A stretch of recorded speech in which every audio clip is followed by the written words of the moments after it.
Okay, thank you everyone for joining us today. I'm going to go ahead and get started.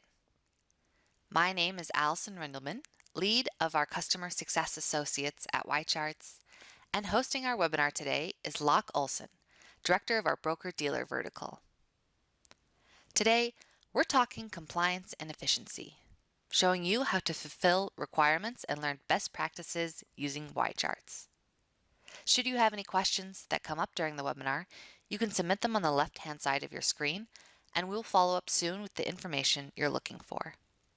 Please note that the content of this webinar is meant for educational purposes only and is not intended to be used as investment advice, nor is YCharts acting as an advising party regarding client funds in any way. Finally, we'll post a recording of this webinar to the Support Topics page of YCharts, and a copy will be sent to all attendees. Now I'll go ahead and hand it off to Lauck to get us started. Thanks, Allison, and welcome everyone. Again, my name is Lauck Olson. I'm the director of the broker-dealer vertical here at YCharts. And in that role, I work with the home offices of our broker-dealer partners to customize the YCharts platform for advisor use in the field.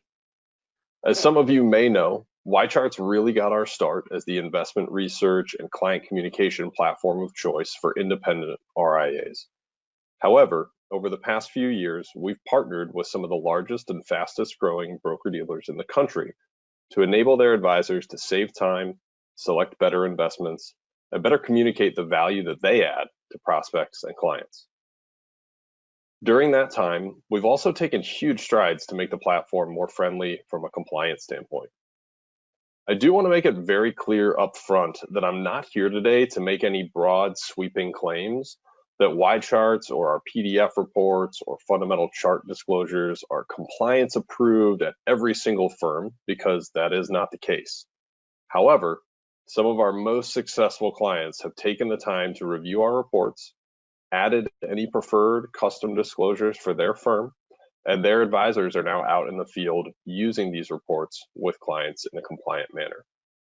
To that end, I'm really excited to share with you today some of the compliance controls that we've put in place that will allow for advisors and their home office compliance officers to use YCharts to the fullest extent while still complying with the advertising requirements put in place by FINRA. Now, who is this webinar for, and what can you hope to get out of it? My aim is really just to educate and inform you on the new compliance features and enterprise level controls and customizations that we've added to YCharts in the last 18 months. If you're the compliance officer for your firm or you work at the home office of a broker-dealer, hopefully you'll leave this webinar with a better understanding of some of the compliance features and controls available to you. If you're an individual advisor at an RIA or a representative of a broker-dealer, you should walk away with more information on how we can customize the platform to your firm's compliance requirements so that you can have every confidence using our reports with your clients.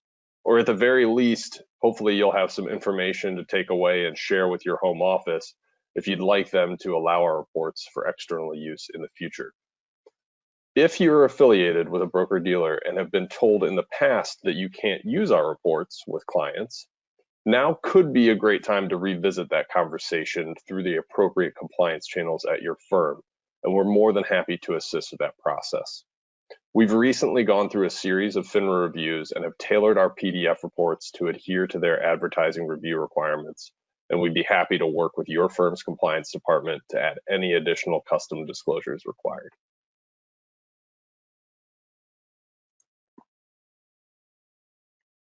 Now let's quickly walk through our agenda. We're going to start off by highlighting the core compliance-friendly features that we've added to the platform this year. We'll also cover some of the powerful customizations that we can tailor at the firm level to provide advisors in the field with access to proprietary recommended security lists or model portfolios created by a central group such as the home office research team. I'll demonstrate how to use some of these features in one of our clients' favorite workflows in YCharts, and then we'll finish up by discussing some of the new disclosures and features on our reports and why those will be useful in your conversations with your clients. One of the goals of these compliance initiatives is to make information clear and transparent to investors, much like YCharts already does for investment insights, trends, and decision-making for advisors.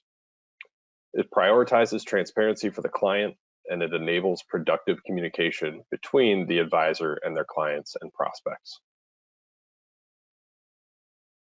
Now, I want to point out before I dive into these next two slides, please feel free to screenshot both of these upcoming slides and share them with your compliance officer or the compliance department at your home office.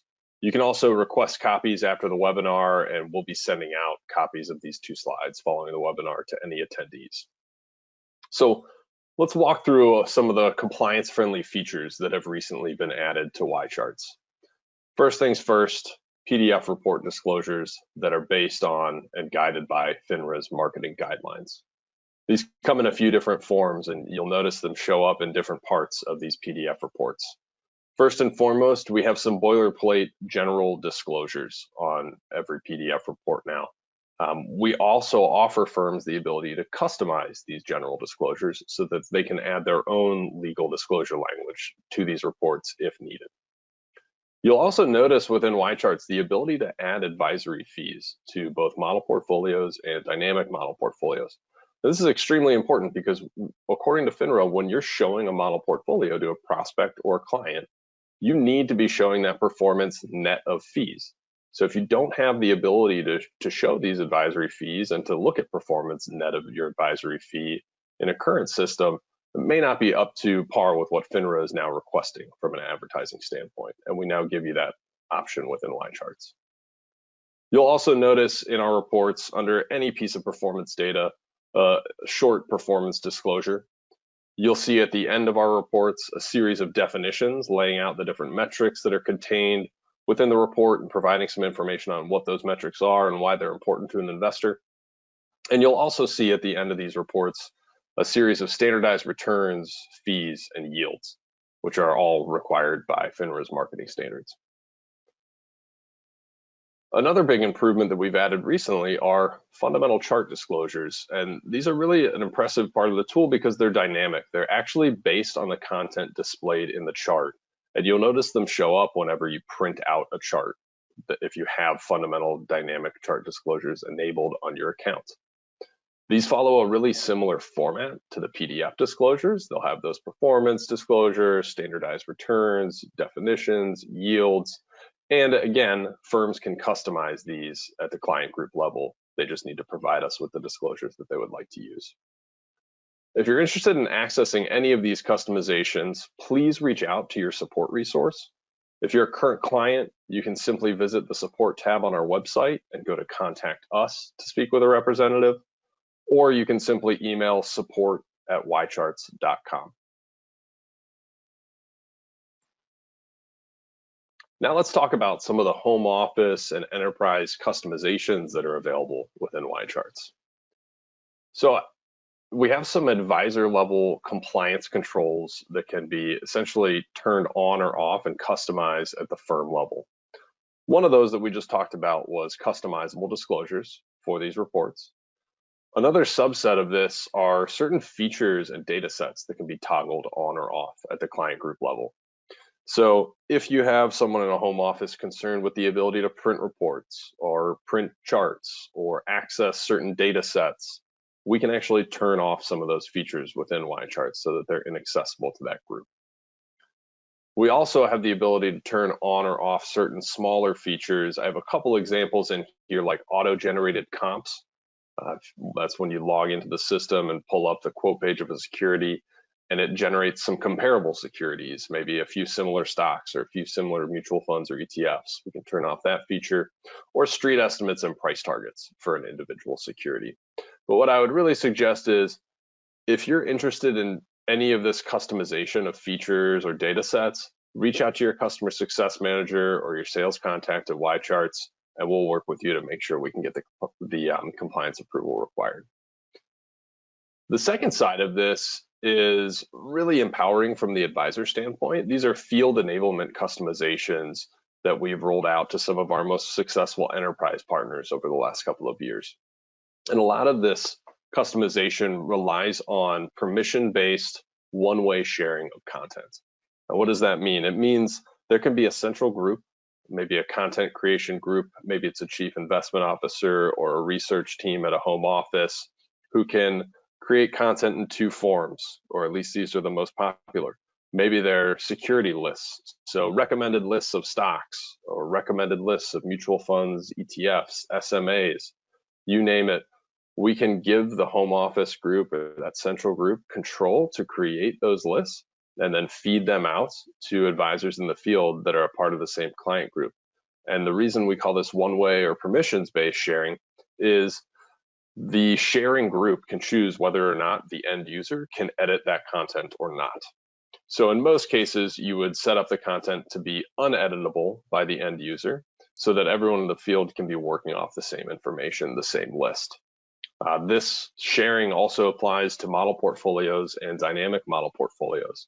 So again, a chief investment officer or research team could build out the model portfolios that they're already producing and sharing with advisors, and then in a really powerful way, enable those conversations that they're having with prospects and clients, enable their research and comparison workflows, their monitoring workflows, by feeding those model portfolios directly into their account. And anytime that central group makes a change to either these lists or these models, those changes are dynamically reflected across all users within that client group. Falling into this bucket would also be the ability to customize our reports, and that comes in two ways.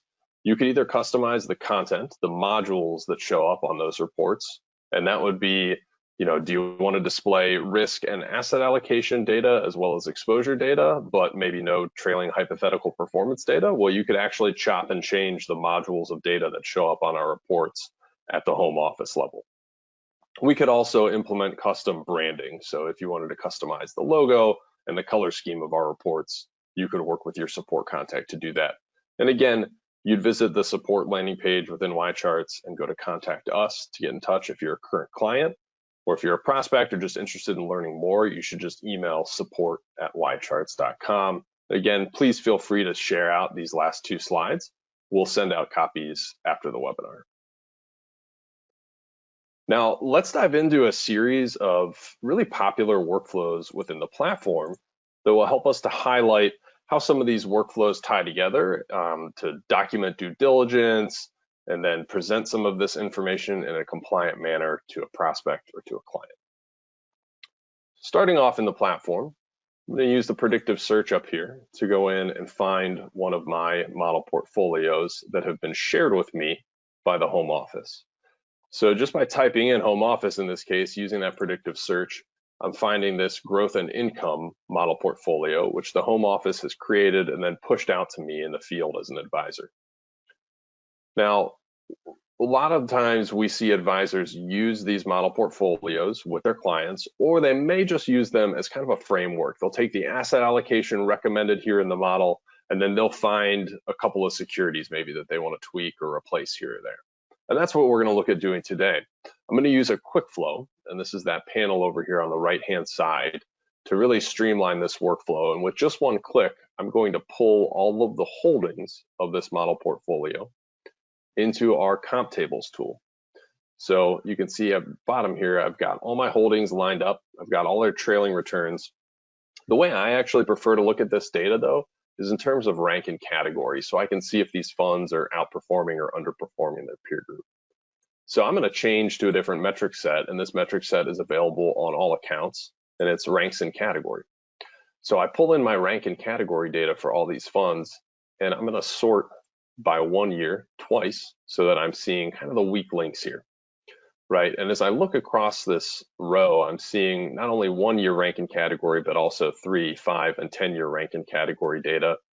And my eye is immediately drawn to this Washington Mutual Fund because it's underperformed its peer group over a series of time periods. Now, again, going right back into quick flows, there's a really easy and quick way to find a replacement for this fund to start that process.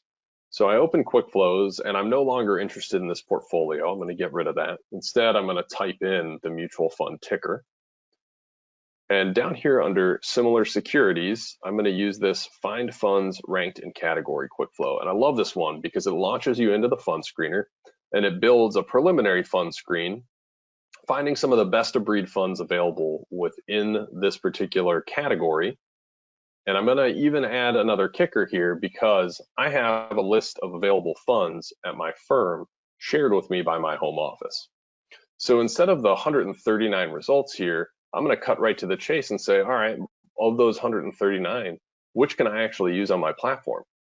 So I'm going to modify my starting universe and go here to my lists, and I'm going to go to my watch list, and I'm going to look at this home office recommended list. So I'm going to overlay this with my existing screen, and of those initial results, only 12 of them are actually accessible to me. So this is a much more useful starting list for me to begin the research process with. Now I see some early standouts here, but what I would like to do in this process of finding the best replacement for my model is go ahead and apply a scoring model based on some risk and return criteria. And for the purpose of time, I'm just going to open up a saved score, and we're going to use this risk score. For those of you that aren't familiar with the scoring models process, all you're doing is designing a weighted score based on the criteria, the metrics that are most important to you for that given search. So in this case, our components consist of 5-year risk metrics like annualized standard deviation, Sharpe, max drawdown, and upside downside ratio. And then I need to tell the system if lower or higher is better for those metrics. So I want low standard deviation, but I want high Sharpe. And then you get the opportunity to weight those metrics based on how important they are to you. In this particular example, it looks like they're all equal weighted. I'm fine with that for right now. So I'm going to go ahead and just add this score column. And in a second or two, it's going to take that proprietary score and rank these 12 funds.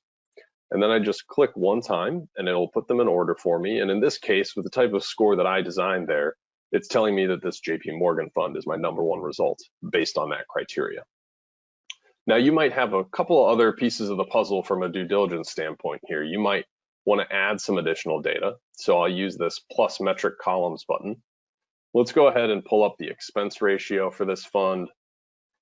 Let's look at max manager tenure, which will tell me how long the longest serving manager has been working at the fund.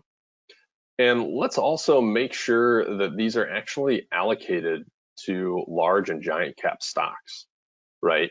We want to make sure that this manager isn't cheating and exposed to a lot of mid cap or a lot of small cap to try to chase some additional alpha. So I just applied a few different columns there looking at different cap size exposure. So I can see giant, large, mid, and small cap exposure. And I'm liking what I'm seeing still from this JP Morgan and also from this Calvert, although the Calvert fund has a lot of mid cap exposure. So maybe I make my decision here, and I think I'm going to go with this US Sustainable Leaders Fund. Now, one of the great things from a due diligence documentation standpoint is I can go right up here to this export button, and I can hit export data. And what this is going to do, it's going to download a spreadsheet for me with all of the criteria that I've laid out here, all the results, all the metrics that I was looking at as I was going about this decision-making process. And I could then go in and save this down as a spreadsheet of data and maybe give it a title that says, hey, this was my large cap blend fund screen for November of 2020. And then I documented that due diligence process, right? So again, that's just that export button at the top and it'll download the spreadsheet. You can certainly also save this screen, but when you save a screen, keep in mind the results are going to change over time as different funds fall in and out of the results. So that can be really useful. And we even have this alert function here set up to capture those changes over time. But it's not quite as useful from a documentation standpoint because they are going to change in and out over time. Now, we found our new mutual fund. Let's go ahead and add that in to our portfolio. So I'm going to open up another tab of YCharts here, and I'm going to pull open that original model.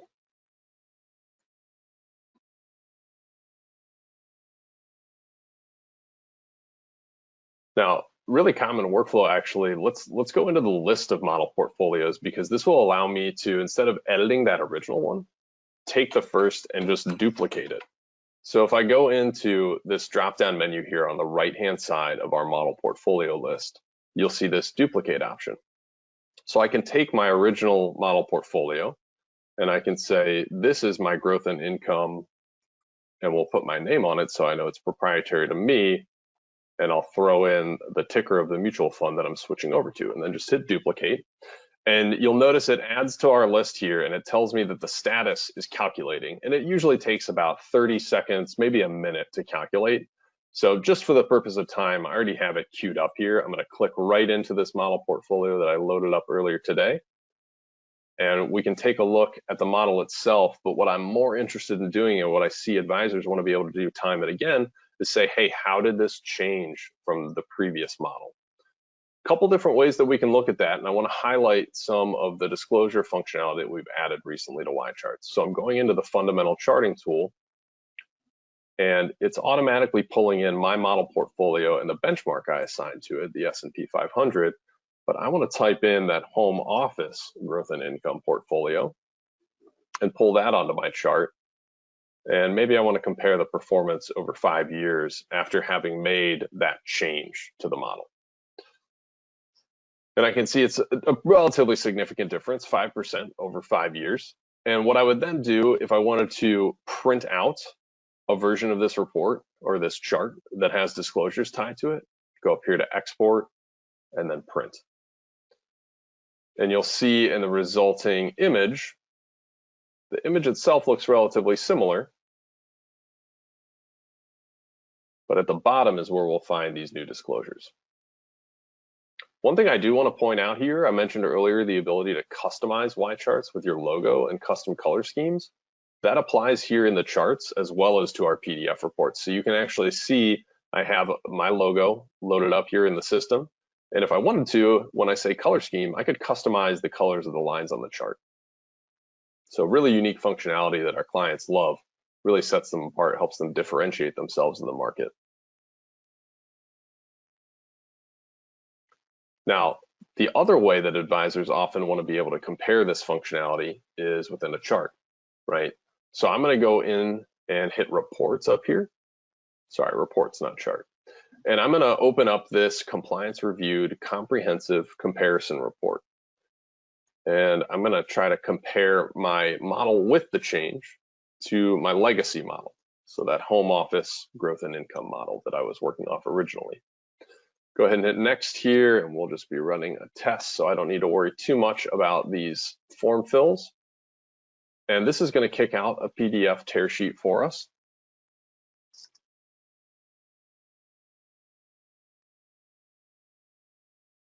And I'm not going to go through this line item by line item, but I do want to point out some of the compliance-friendly features on this particular report. So you've got a simple cover page. We discussed the advisory fee and the ability to add an advisory fee to a model portfolio earlier.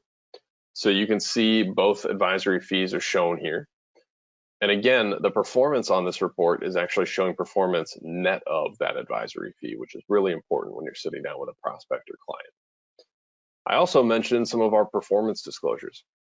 You'll see that performance data shown here, and a small performance disclosure follows every other piece of performance information. You'll also notice a lot of as of dates. You can see right in the chart here, it's telling me exactly what time period I'm looking at, in this case, a 10-year chart. Let's continue on until we get towards the end of the report, actually, which is where a lot more of this disclosure information shows up. And you can see just how comprehensive these reports can be. But again, I mentioned that they're customizable. If there are very particular sets of data that you're finding really relevant and impactful in your conversations with prospects and clients, we can customize the modules on this report at the firm level so that you're really only presenting the data that's most relevant and important and impactful in those conversations with prospects and clients. Now we're getting into some of our standardized returns information, and this is required by FINRA within advertising material. So it's laying out all the holdings and showing quarter end performance, NAV performance, all of your expense ratios and sales charges for every security within the model, as well as standardized yields. So this will be 30-day and 7-day unsubsidized and regular SEC yields. It'll also highlight benchmark information, and this is especially important if you're using a blended benchmark, because you can see it's showing the percent weight here. So if you had blended some indexes or even some funds into a benchmark, it'll lay out those weights of each component of that blended benchmark. And now we get into the definitions section. And this is really important. Maybe a client's asking a question about, hey, what is Sortino ratio? I see that in the risk section. What does that mean? Well, we actually lay out and document not only the definition, but often in most cases, the formula for that particular metric. So you can walk through with a client what that is. And if you do hand this off to them and they take it home, they have that information in front of them as they're reviewing it.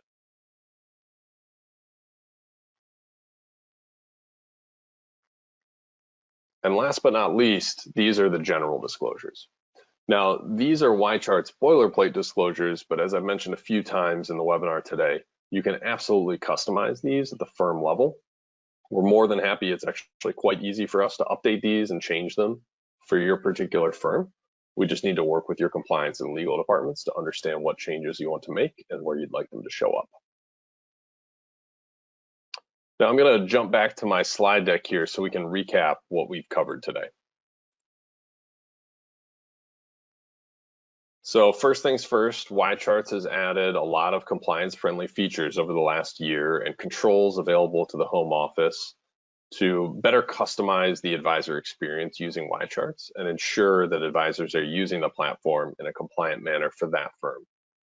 We are more than happy to work with you and your firm, your compliance officer, or a centralized group at your home office to educate them on the different controls and features available to them, and to work with them to customize those features and controls to fit your needs.